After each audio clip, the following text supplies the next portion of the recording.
Okay, so this is going to be a review of the Fikwot SSD. It's 128 gigabytes. I think it's 128. Yeah, 128 gigabytes SSD. And I'm going to do some full on-screen testing so you can see exactly how fast it actually is.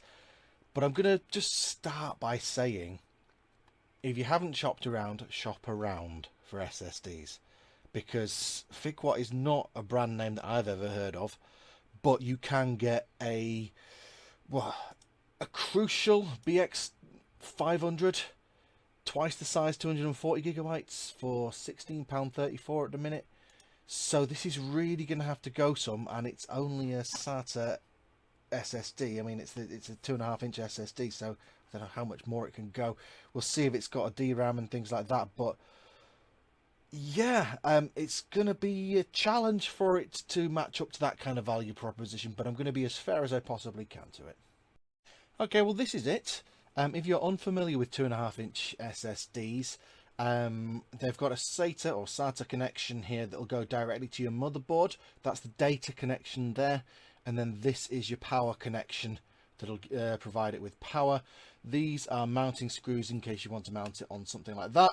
These are mounting screws, and on the other side, in case you want to mount it on something like that. Okay, now let's get testing.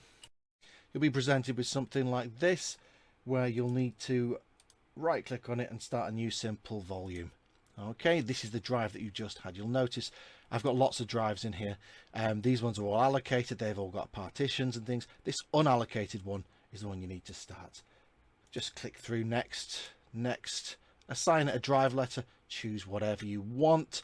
I'd stay away from A and B because they tend to be reserved for other things, but something else, let's call it T. There we go. Give it a name if you want to. I'm just going to keep it as new volume just for now. And finish. It'll format it, and then it's ready. And once it's all done, you should then have something like this. There you go.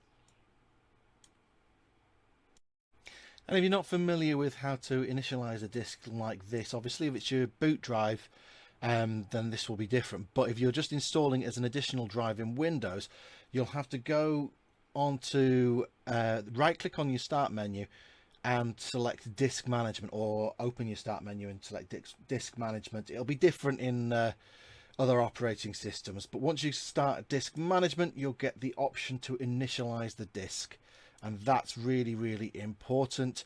And you'll want the GPT partition style. The MBR one is a very old one, so you don't need that. You want GPT. Okay, so initialize that. Then okay, and these are the benchmark scores that I got from this drive. Full disclosure, I'm running it in an enclosure, and a USB 3 enclosure, so these are very slightly down on what you might expect if it was plugged down directly into the motherboard. Not a huge amount down, to be perfectly honest, and the difference between random reads and sequential reads is going to be in the same kind of proportions, so you've got that idea. You know what, performance-wise, it's fine. It's fine for a cheap SSD.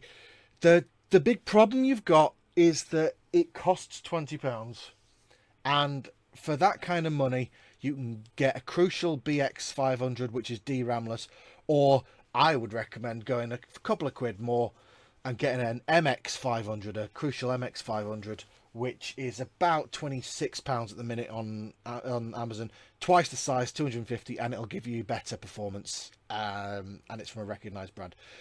But if this one goes down in price and this one's really cheap, it works. It does the job. I haven't got any problems with it, so I can't complain about it. I'm just going to say that you need to shop around if you want to get an SSD like this.